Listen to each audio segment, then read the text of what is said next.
It is a story of faith, love, and miracles that we have followed for 22 years, a testament to parents who would do anything for their child, or looking at how a little girl learned to fight for herself, and a sister who had the weapon she needed to win the battle.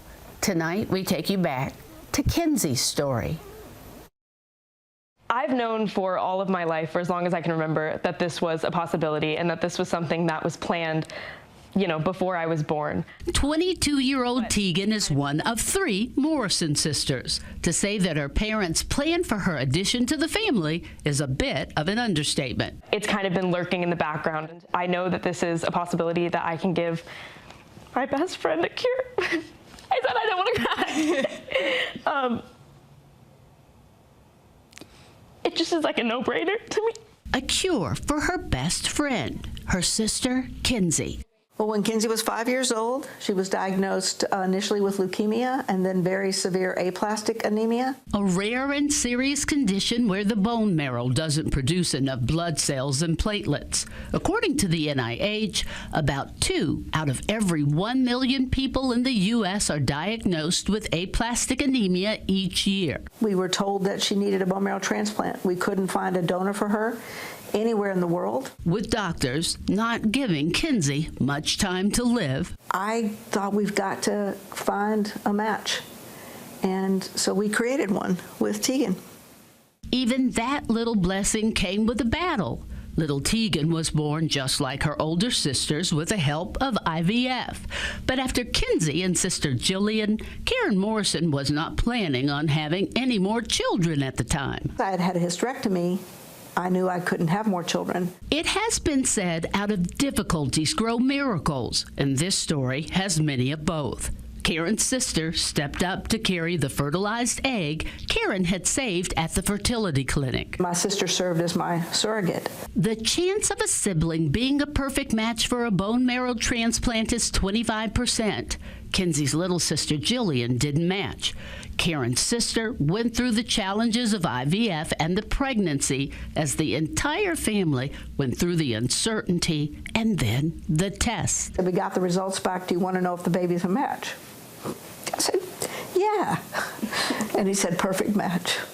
Well, I feel like she is going to save my life, and she's just a wonderful little miracle. Another miracle, but not the last. Kenzie remembers well. When I was 6, my counts went back up just a little bit. And so my doctor said, let's wait to get the transplant. My counts went up a little bit more.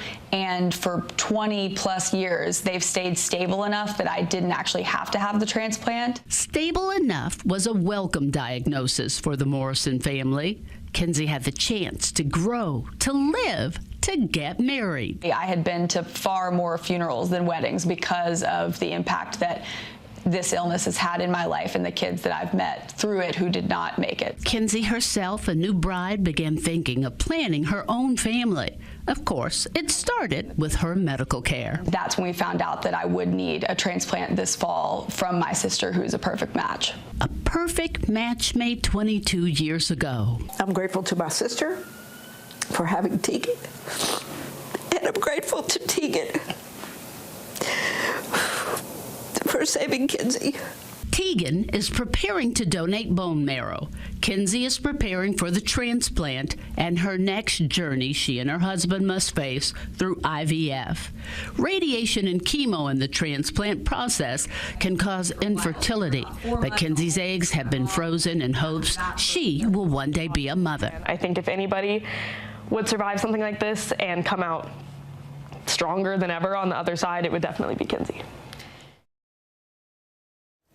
She's a strong young lady. That family is strong. Now, First Lady Brittany Bashir is planning a bone marrow donation event where you can register to be a donor. That is coming up in August. You can find out more about that.